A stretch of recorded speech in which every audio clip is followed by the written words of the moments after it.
So what is supply chain management? It is a process of managing the flow of goods and services to and from a business, including every step involved in turning raw materials and components into final products and getting them to the ultimate consumers. So basically, it centralizes the management of the flow of the goods or services to and from a company. Also, it managing the supply chain. Companies can cut excess costs and put fast delivery to the product to the customer.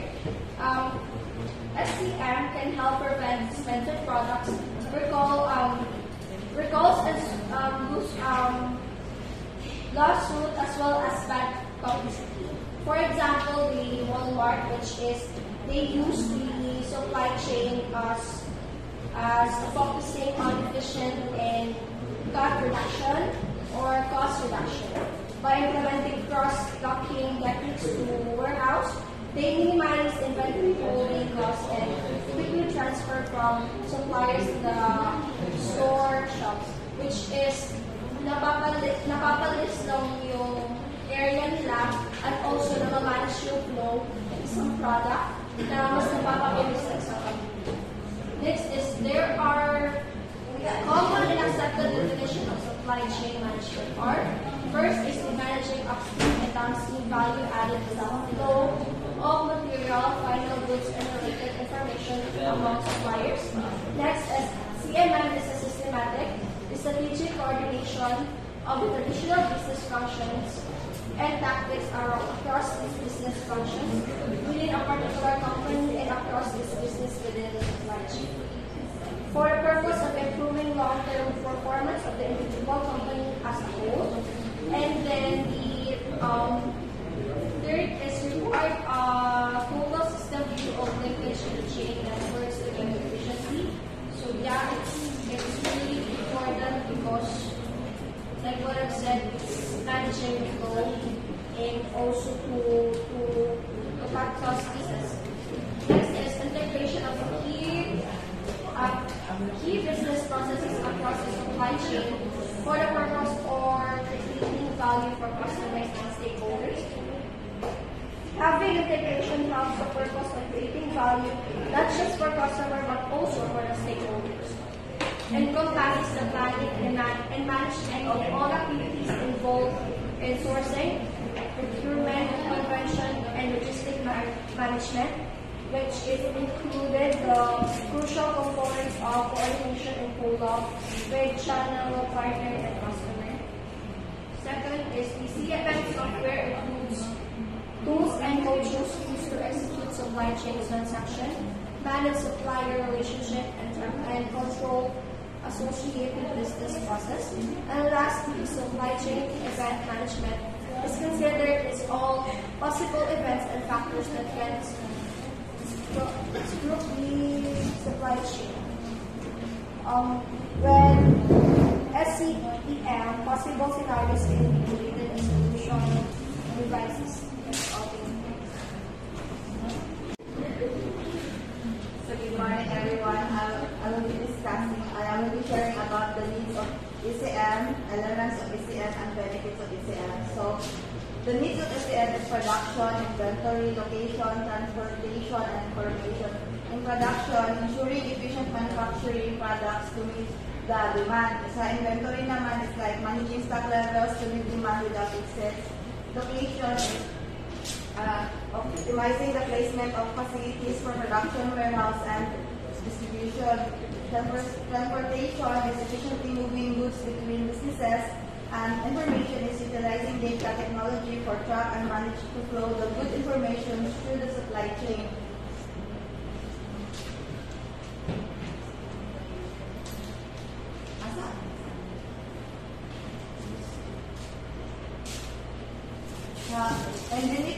Benefits of SCM: improved business information. Sa improved business information, enhancing efficiency and reducing costs. Improved system capability is increasing the ability to adapt to changing market conditions. Improved supply chain effectiveness, ensuring goods are delivered on time and the right quality. Sa improved channel management communication, enhancing collaboration with supplier and distributor. supply chain integration, connecting different stages of the supply chain for seamless operation. Supply chain information sharing visibility is like providing transparency for better decision making. Sa improvement supply chain partnership naman is building strong relationships sa distributor or sa supplier. Improvement productivity normally is nag-achieve sa more resources sa ilang productivity. Sa elements of SCM naman is sales and operating planning. Sa sales operating planning is aligning product with demand forecast. Sa collaborating planning, fulfillment and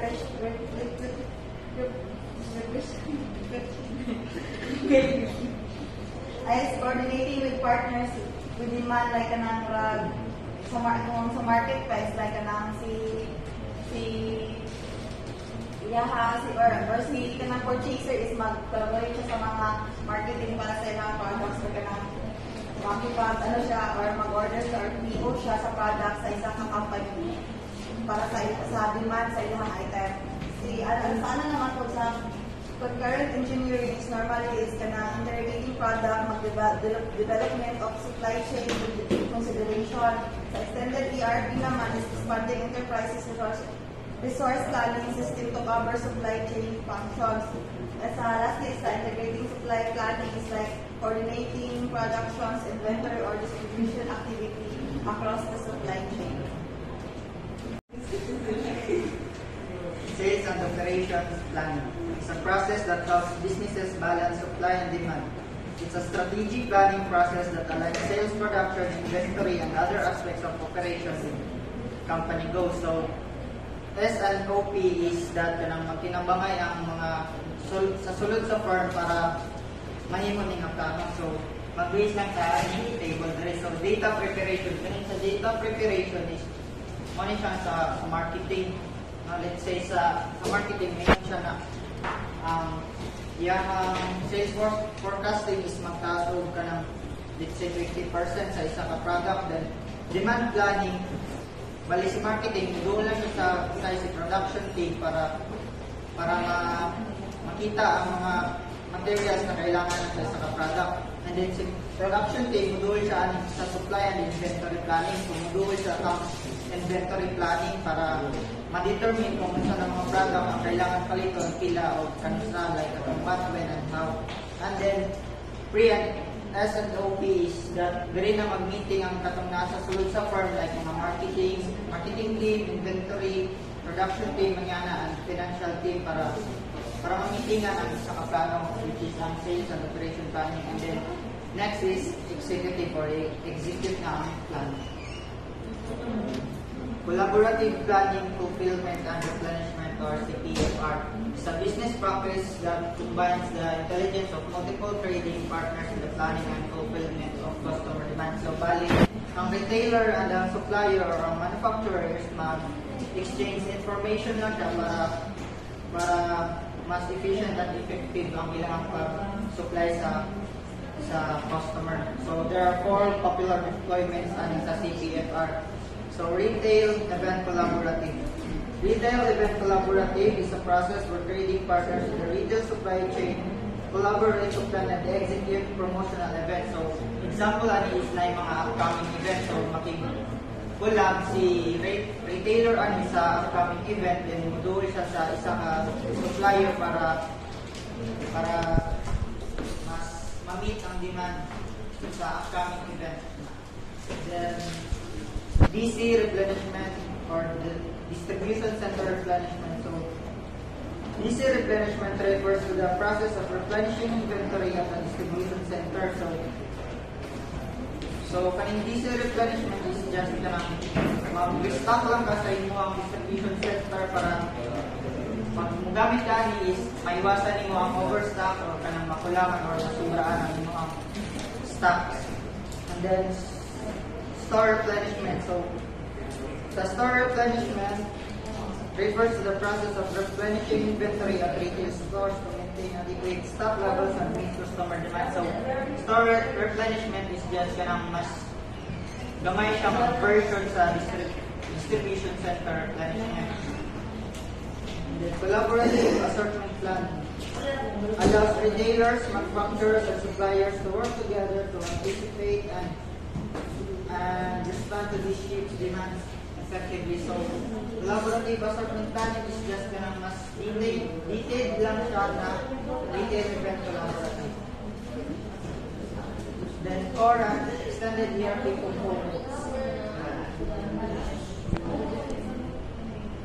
ERP system is a software tool that takes care of all of the activities and processes inside your company, from procuring raw materials to manufacturing finished products to vendor management. It provides a helping and guide hand in conducting the business.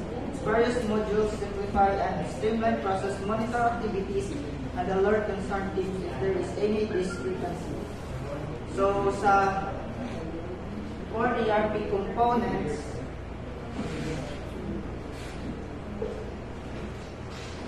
as I extended ERP component is supply chain management. Supply chain management starts from procuring raw materials from vendors, then financial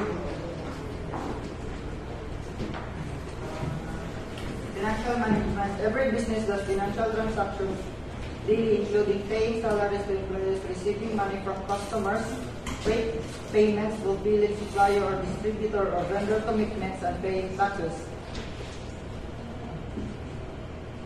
Inventory management system. Inventory management system of the enterprise resource planning is a boon of 4 companies. It works along with the supply chain management components and take care of sales and warehousing as well.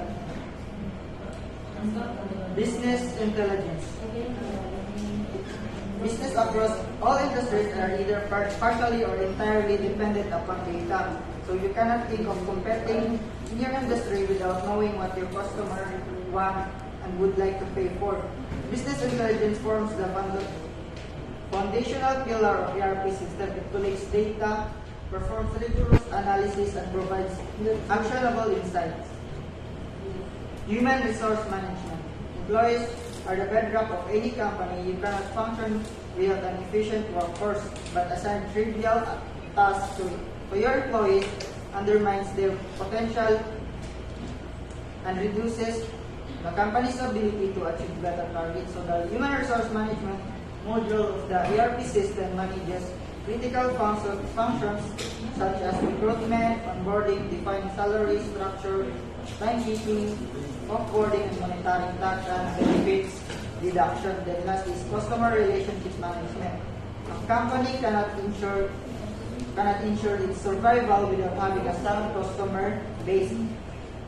It is the customer that provide money in exchange for company's products. That the customer relationship between management module of the ERP system collects essential customer data, including name, address, email ID, age, geographic detail, demographic, behavioral detail, and gender and religious and cultural adherence.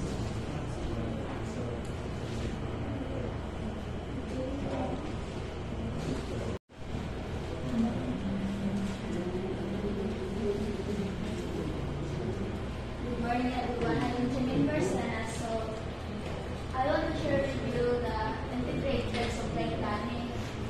First is supplier rationalization. Firm may have more suppliers than it may actually needs. So, it means working with fewer vendors who can provide a wider range of goods or services. Consolidating vendors can lead to economies of scale, which means that you'll be able to get better prices on goods and services because you're buying in bulk. Next is vendor manage inventory, where inventory is managed by the vendor instead of the consuming party. So the vendor takes responsibility for managing and replenishing the inventory of the customer's location, and vendor monitors the customer inventory levels, consumptions, patterns, and sales data to proactive to proactively manage the inventory. So next is consignment process model of supplier managed inventory. So it is the product are stored at the customer location, but the owner of the product is still in the company.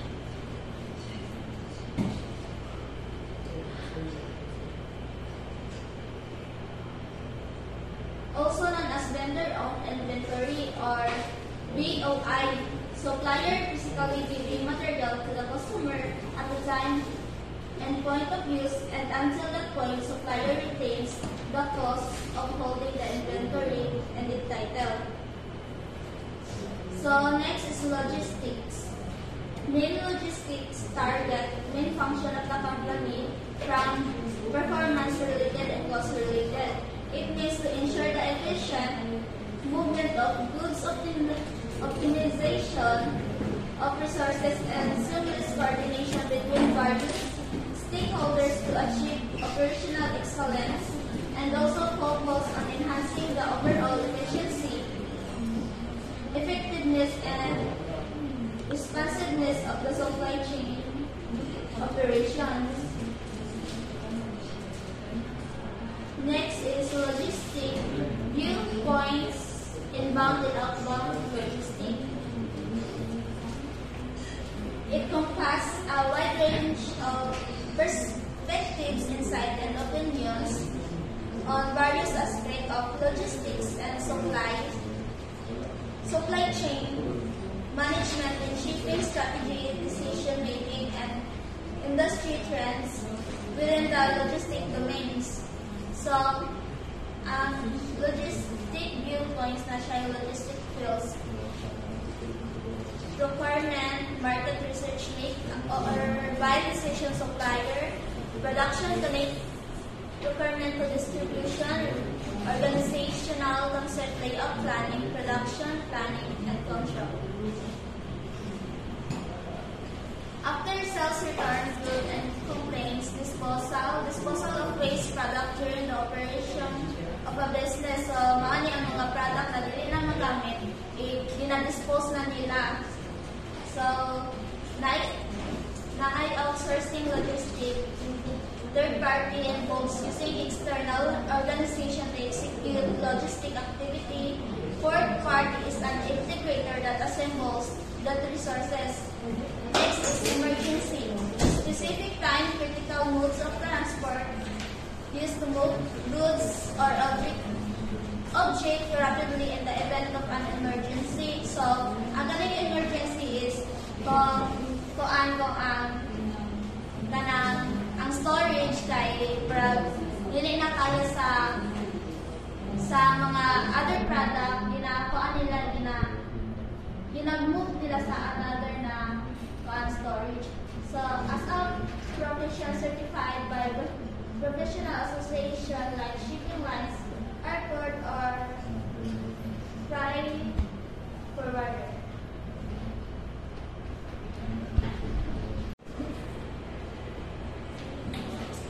Okay, good morning everyone. Let us proceed to electronic data interchange, or also known as EDI, and EDI transfer.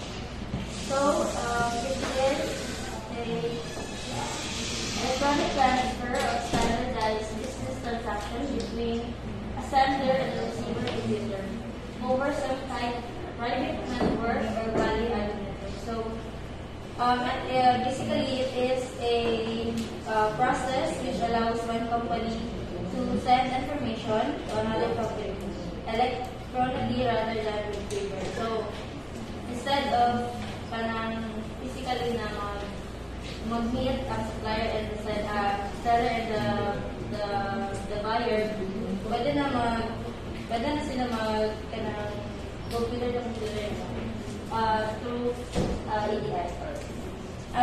Of course, natin mga benefits ang EDI, which is to reduce cost, increase processing speed,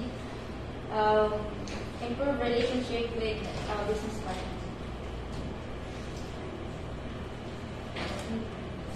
So order processing without EDI. So for our first step, kung hindi ka gamit ng EDI, then may siya steps na follow. So first step is buyer generates purchase order. Then second, buyer sends to the supplier. Supplier receives the orders.